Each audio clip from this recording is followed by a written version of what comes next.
So for our second main topic, I wanted to look at a character that the welfare queen, and look at some of the bad raps that welfare actually gets, you Hmm. know. And for our, so I wanted to look at this character because, if you know what the welfare queen is, or you don't know, it's the woman who drives a luxury vehicle. She wears designer clothes, all while being on a welfare recipient.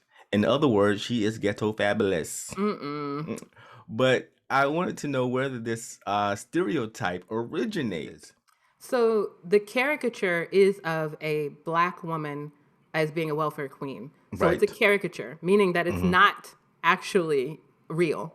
Right, There's the exactly. example of Linda Taylor, who was a con artist, but there Hmm. aren't several Linda Taylors around here. Exactly. Like I think you did mention this, but most welfare recipients, first of all, there's been so many changes to welfare, right? Hmm. Over the Hmm. years, politics have used that caricature to make policy changes to make it even harder to access welfare or to Hmm. receive real assistance through welfare. But Hmm. those people who are receiving public assistance generally are white. Not to say Right. that black people don't use it, but if you look Hmm. at the percentages, white people are using it more, which makes sense Hmm. because we're in a country that has majority white people. Welcome to episode 14 of Breaking It Down with DJ and Courtney. Yes, we are back with another episode. Episode 14, Yes, we are one episode away from our season finale. the penultimate episode. So I'm so glad that you joined us again or for the first time. Yes. So please be sure to subscribe. Mhm. There are so many ways to reach out and touch us. So you can follow us on Facebook, Instagram, Twitter, and now LinkedIn. So be sure to subscribe, follow, like, comment, and share. And don't be afraid to leave us a review. That's As a matter of right. fact, do it right now. Do Do it. it Do it. now. Do it right now. Put the show on pause and just do it right now and come back. So we like to start each episode with a little segment called What's Still Cooking. It gives Courtney and me a chance to highlight things that we may have watched, saw, experienced, read over the last week that still may be lingering on our minds. So, what's still cooking for me? Supermodel Naomi Campbell welcomed her first child this week. Wow. Mommy Yes. Naomi or Mother Dearest? That's a good question. Hopefully, this baby softens her so she's not throwing cell phones at chauffeurs and assistants. So the Oh, vibrant 50 congratulations year to her. congratulations to her. The vibrant 50-year-old announced the news Tuesday via her Instagram account.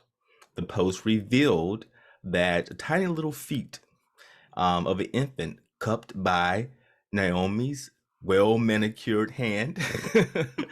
The caption read, "A beautiful little blessing has chosen me to be a mother. Aw. So honored to have this gentle soul in my life. There are no words to describe the lifelong bond that I now share with you, my angel. There is no greater love." Aw. Yeah, How sweet. I think that's so sweet. So, however, fans were quickly to start inquiring who her baby daddy That's none of is. our business. That is none of our business. Their business is our business. No, mm-mm. Last time I checked, minding your business is free. Are they're also wondering if she used a sperm donor. Again, none of our business. Yeah, so there hasn't been any mention about who the father is, but however, I do suspect that he's European with a few millions in his bank account. Probably. Yeah, Naomi's known for dating very powerful businessmen, and she's dated a Italian businessman, a Russian millionaire, and she's also been known to be dating, lastly, a member from the One Direction band, Liam Hmm. Payne. So she stays quite busy, you know. Oh. DJ. But she don't. But what I mean by that is she's a smart businesswoman. Now, one thing I say, she's very talented, she's very beautiful, but she's a smart businesswoman. So I Okay. have a lot of respect for her. And bad news for the comedy world.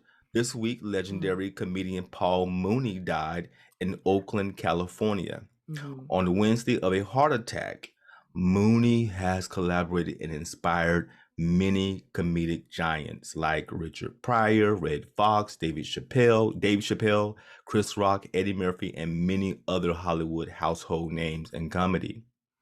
Mooney has written for television, for movies like The Chappelle Show, Mm-hmm. In Living Color. I didn't realize he wrote for Good Times. Oh, wow.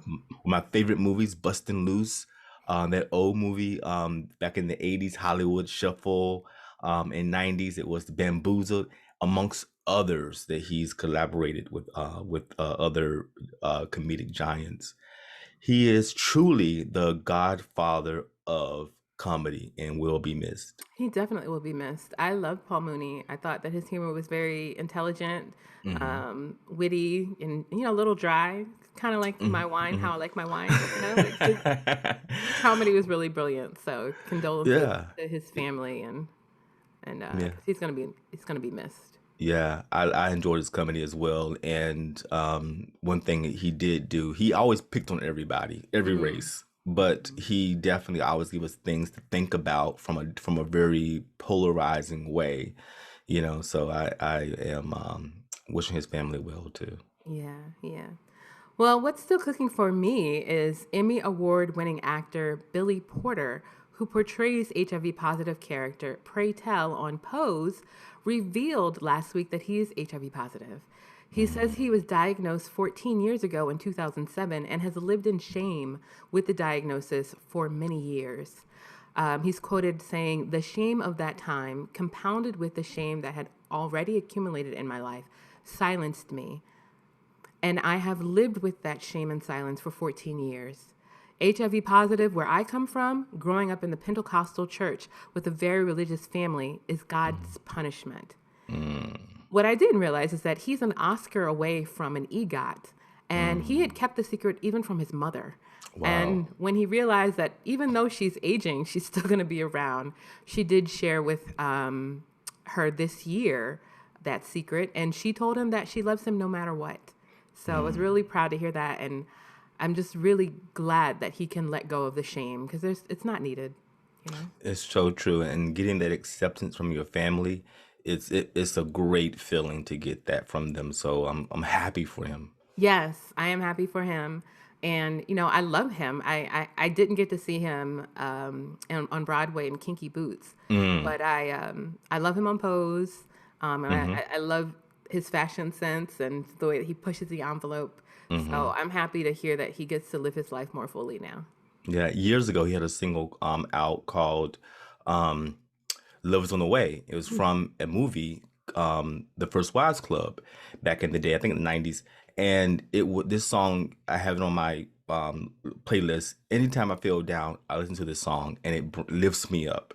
And it's called again, Love is on the Way.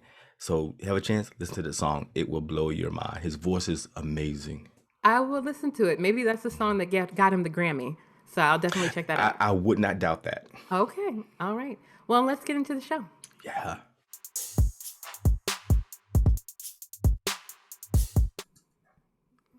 Moving into our first topic, it seems like we have some sort of symbiotic relationship with the Red Table Talk. We are inspired by them, and it looks like they may also be inspired by us. Mhm. On their episode 2 weeks ago, they discussed the invisible Black woman. They had activist Tamika Mallory, who was involved with the planning of the historic women's movement, the Women's March on, along with another Black woman, a writer, professor, and MacArthur genius, Tressie McMillan Codum, who shared her traumatic emergency room visit. Their stories brought up some of the issues that we were talking about on episode 9 about how Black feminist theology calls out the controlling images used against Black women to justify their oppression and mistreatment. Additionally, when you shared the story about your friend's treatment by her foot surgeon in episode 11, and my own experience that same week at the oral surgeon prompted me to want us to discuss this further. Yes. So I do have a story about the invisible woman, and so the story that I have about my sister. God bless her. I love my sister so much. She went to the hospital to get to have my nephew, to give birth to my nephew, and um what happened was my nephew ended up getting home before she did. Mm, The reason why is because she, after she had him, she had many complications, and they kept asking her. They said, on the scale of 1 to 10, how much pain are you in? right. And mind you, she couldn't even walk to the bathroom. She was in that much pain. Wow. Okay, so she would say, a 7 or 8, when it was really, a 20, Mm, so it was off the scale. So all in all, we had to convince her to leave this hospital and go to a different hospital because she just wasn't getting the treatment that she needed. They mm, saw that she was in pain. They knew why she kept saying that she was at a 7 or 8 when she was really could see that she was beyond that. So we took her to the second hospital, and the doctor said to her immediately that if you would have stayed another day in that hospital, you would have died of infection. wow. They pulled out hand-sized blobs of blood clots from her wound, Oh my God. which he actually stapled the wounds instead of, which you don't even do any longer, which is, antiquated. And so thank God that she finally left that hospital because she was an invisible woman. They were not tending her to her and her needs. Mm-hmm. So what I believe is that healthcare providers, those doctors, those nurses, believe that she had a higher tolerance for pain because she was a black woman. That is and that's a problem, Mm-hmm. Mm-hmm. that's a really big problem. One, about the whole invisible part, but that myth that black women don't experience pain, or black people have a higher tolerance for pain, and that's actually been proven wrong.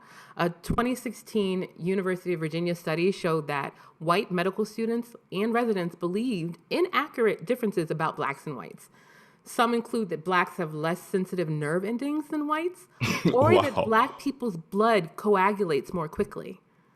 Moreover, Mm. those who held those false beliefs often rated black patients' pain as lower than that of white patients and made less appropriate recommendations about how they should be treated.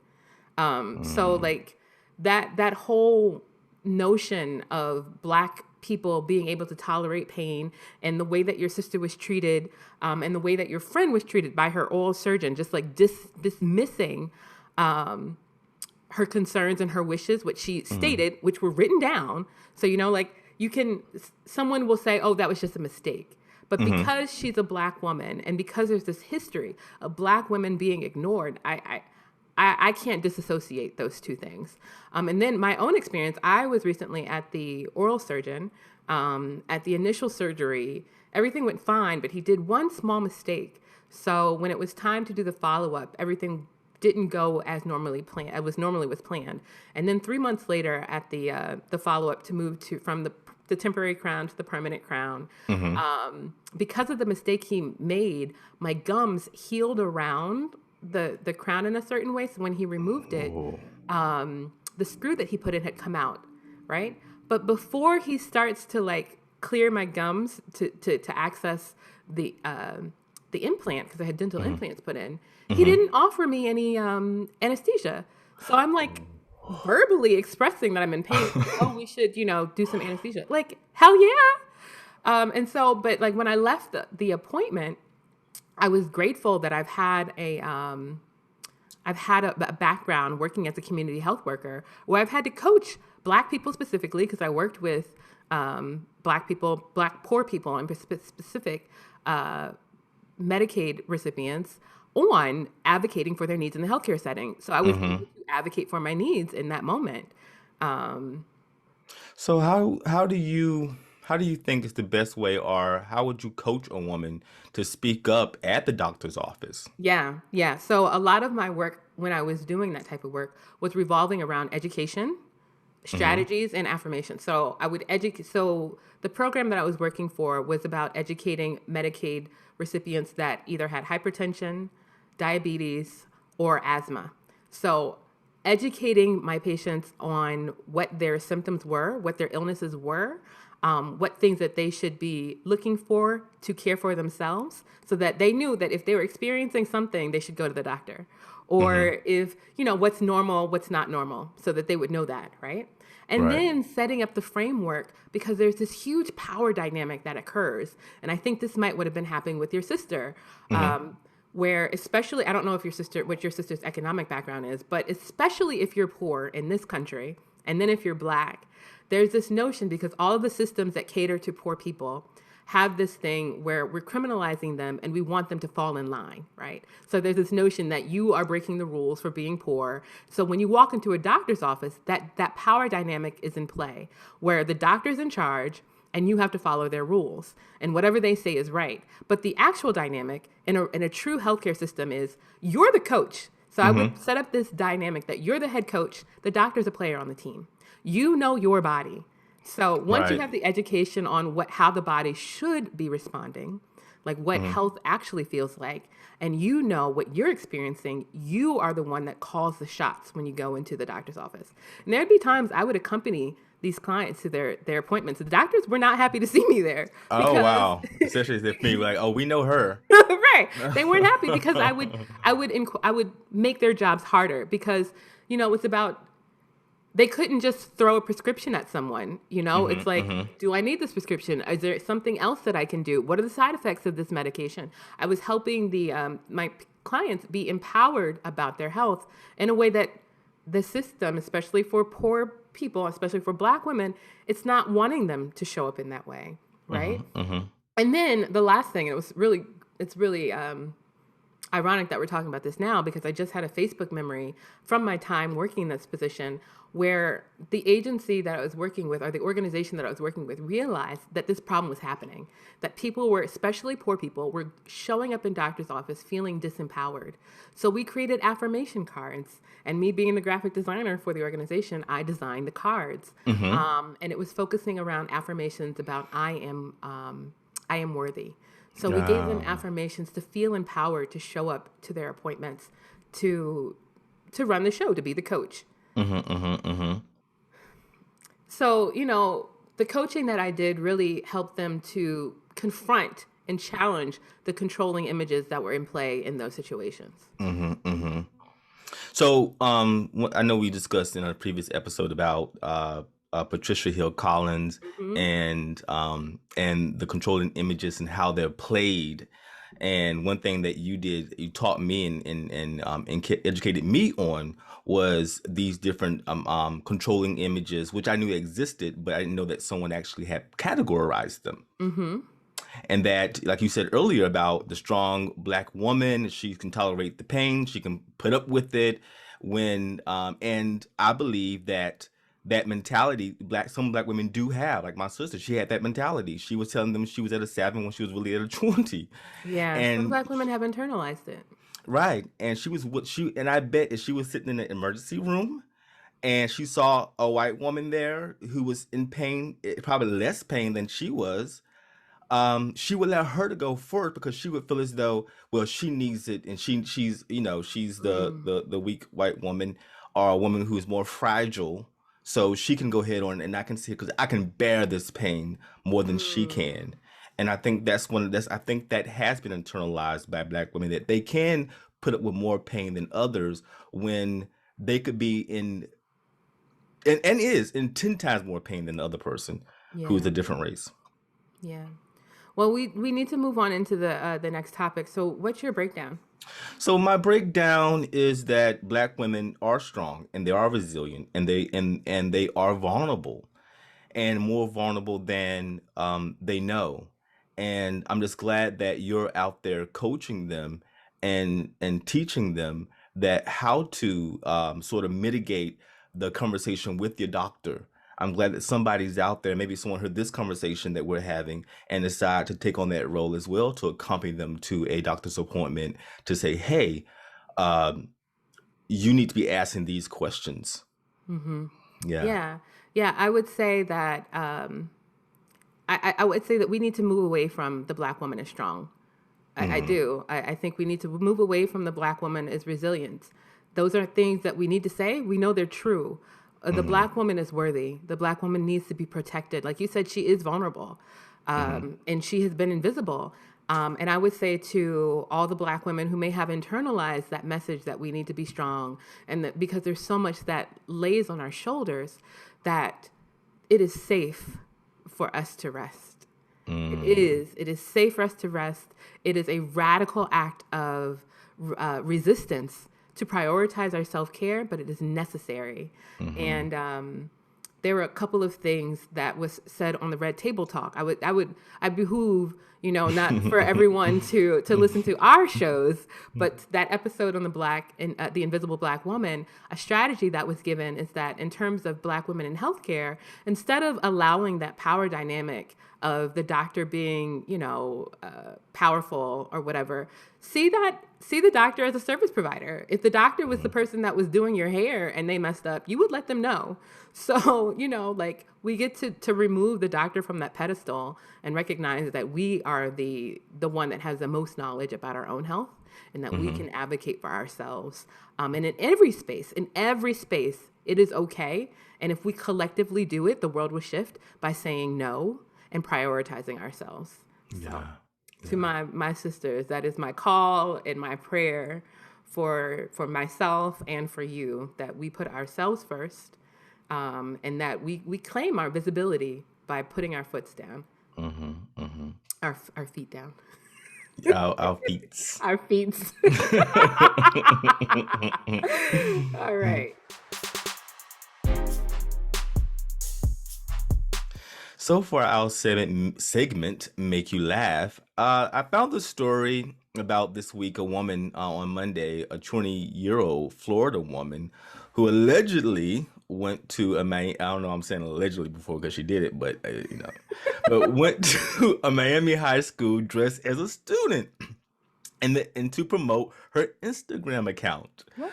Yeah, she was later arrested. So Audrey Nicole Francis Queenie was so desperate to be followed and liked on Instagram, she pretended to be a student while trespassing on a Miami high school.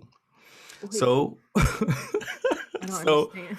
yeah, so she was at the school. She was handing out flyers. So as she was handing out flyers with her Instagram account name there, saying, "Hey, please follow me. Please like my account." The security officer asked her, "Why are you handing these flyers out?" She said, "I'm a student." Oh my She had a God. backpack on. She was carrying a skateboard, and she was recording the interactions with her smartphone. But wait. What good are the followers? I don't understand. Well, she wants to, I guess she wants the followers on Instagram. She wants people to start liking her on Instagram. And she felt like go to the school where the followers are. And that was the local high school. Oh my God. So the security officer told also the security officer, once another security officer saw her, she said, "I'm just looking for a registration office," and continue on to pass out her pre-printed flyers. And eventually, the school the principal wanted to track her down, but she decided to leave from a side door from the school. And the police were able to find her pretty quickly. They just went to her Instagram account. Exactly. Oh my gosh. And arrested her. She faces charges of burglary, interference with an educational institution, and resisting an officer. Why didn't she just go to a college campus? Aren't there colleges in Florida? This is Yeah, it's different ways to do that without going to a high school and bothering high school students. wow. World's dumbest criminal. Yeah, that was pretty stupid.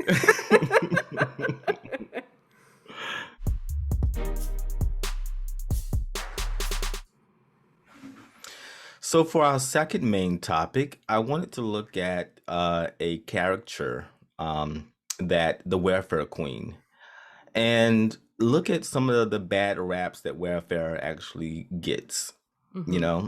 And for our, so I wanted to look at this character because, if you know what the welfare queen is, or you don't know, it's the woman who drives a luxury vehicle. She wears designer clothes, all while being on a welfare recipient.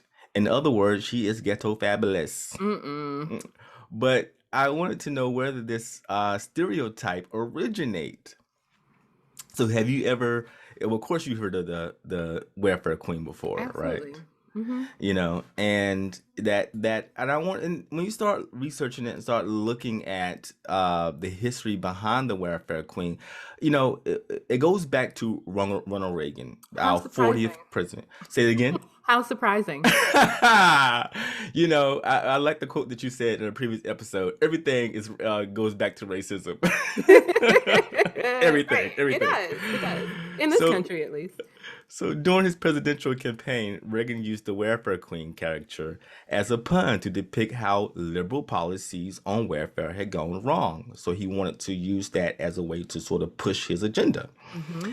And during his campaign, his rhetoric described a black woman who owns several security cards, so several social security cards, a little, uh, so mooches on benefits from her fake dead husbands, collects welfare payments under 80 counterfeit names while getting food stamps. The character was built on fiction, but there was some truth behind it, even though he was out to demonize welfare as a whole. So, have you ever heard of a woman called Linda Taylor? I have not. Had not. Well, she was a unique story. She was basically a con artist Mm-hmm. who was mixed raced. Mm-hmm. She was a little bit of a racial chameleon. She could be seen as, she could dress her hair in a certain way, makeup in a certain way, where she could be looked as a white woman, Mm-hmm. a black woman, or even a Latino woman. Mm. And when she was doing her con artist work, she would sometimes appear in those different costumes as those different races. Right. But when Ronald Reagan began to sort of put this image out there, he definitely made it clear that this was a black woman, Okay. not a mixed woman. Mm-hmm. And it personified the welfare queen as a black woman. Okay. And that stereotype is still living today for black women, even though most people that are on welfare are actually Caucasian, are actually white. It's really crazy. Yeah. Yeah. So a little background on Lena Taylor. So the Chicago Tribune identified her in 1874, mind you. Okay, that's a century since when he actually talked about this woman. So he went digging in the archive trying to find the story. Yeah. And Mm-hmm. she had been Looking for stuff. looking for some stuff and Mm-hmm. found it. So Reagan, he found the story about this woman. She was driving fancy cars, including a Cadillac. She had forged Social Security cards, all this stuff to mooch off of welfare benefits. And she was making $150,000 a year doing this.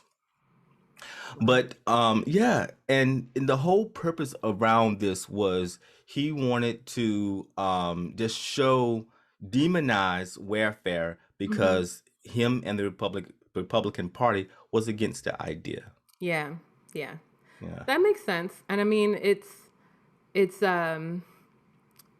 Reagan's tactics of Hmm. trying to associate welfare with black women is no Hmm. different than what we talked about in episode 2 with Nixon creating the war on drugs and making it seem like black people and people against the Vietnam War Hmm. were, hippies, and all the hippies were on pot and marijuana and all black people were on heroin, right? Right. So it's no different. It's no different. Hmm. Hmm. Hmm. Well, I mean, no need for me to ask you. Do you think this? I think I already talked about this stereotype still exists about the welfare queen being the black woman. Again, the invisible woman that you mentioned earlier in our previous segment. And this way she's invisible because you're not even seeing her for who she is. She's been seen as a character, and that has been placed on her and putting a cloak on who she really is. So the caricature is of a black woman as being a welfare queen. So it's a Right. caricature, meaning that it's not actually real. Right, There's the exactly. example of Linda Taylor, who was a con artist, but there aren't several Linda Taylors around here. Exactly. Like I think you did mention this, but most welfare recipients, first of all, there's been so many changes to welfare, right? Over the years, politics have used that caricature to make policy changes, to make it even harder to access welfare or to receive real assistance through welfare. But those people who are receiving public assistance generally are white. Not to say Right. that black people don't use it, but if you look at the percentages, white people are using it more, which makes sense because we're in a country that has majority white people. Exactly. And black people make up 13% of our. A lot of people don't even know this. A lot of black people don't. I have told them this, like, huh, what, 13%? I'm like, yes. So one thing that I noticed during the Obama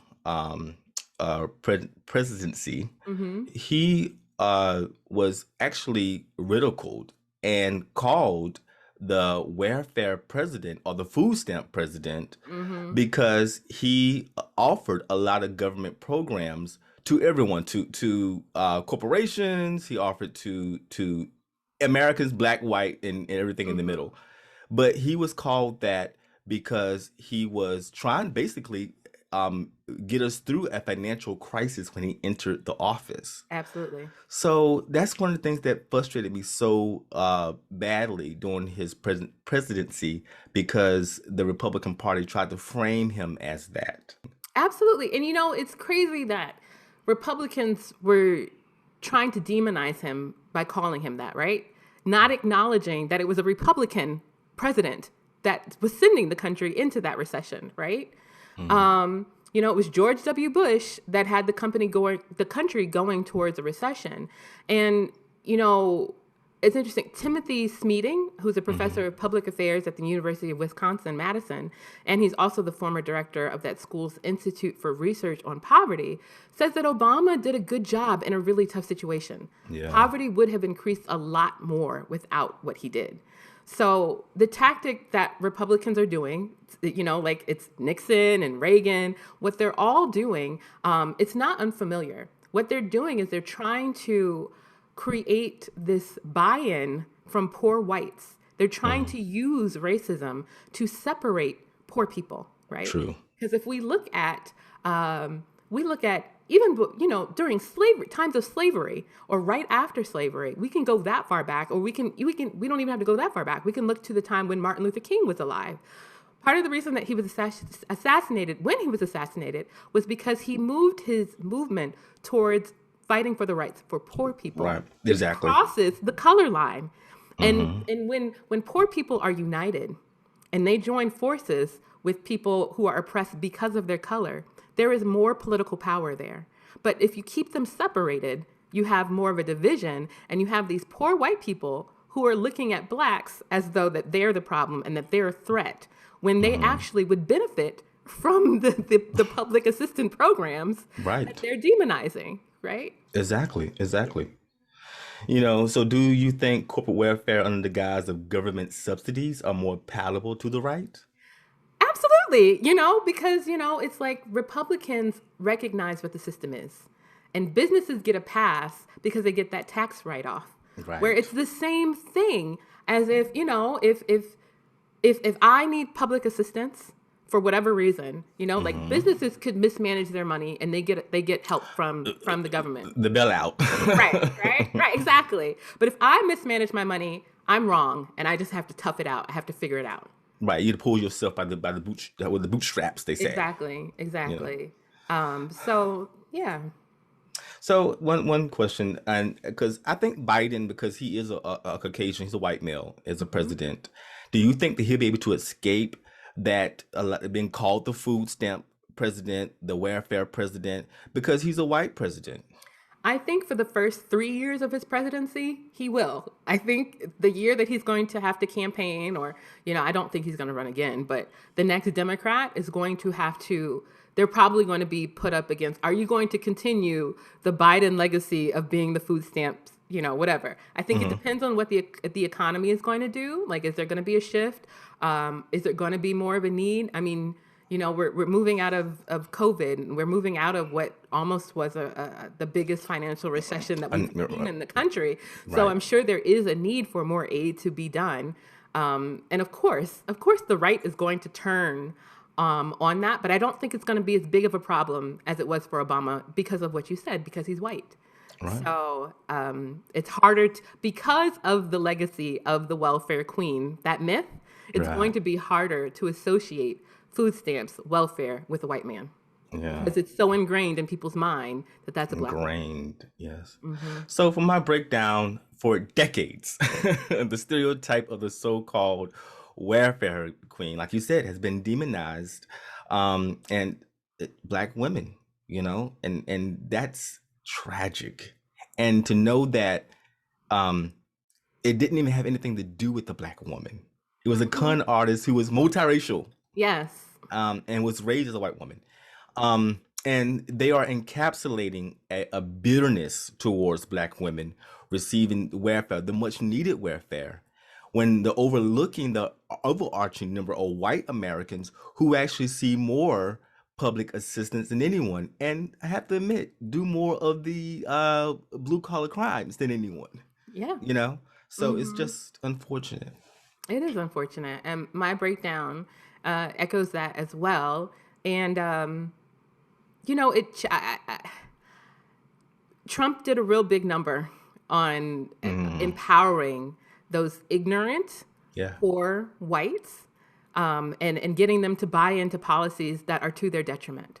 And for that, I have little compassion, but I would just, I don't think poor white people are listening to our podcast, but maybe a few. Maybe a few. I don't know. Maybe they're hate watching. But if you are hate watching, my message is to wake up and recognize that poverty is something that cannot be escaped by the color of your skin. And this country will continue to benefit and criminalize you and make you as poor as possible. And have you believing that supporting these rich white men and women into believing that you can one day become them when they're doing everything in their power to make sure that's impossible. Yeah. So it makes no sense to hold on to the racism in your heart because it's just going to keep you further in your hell. Yeah, true.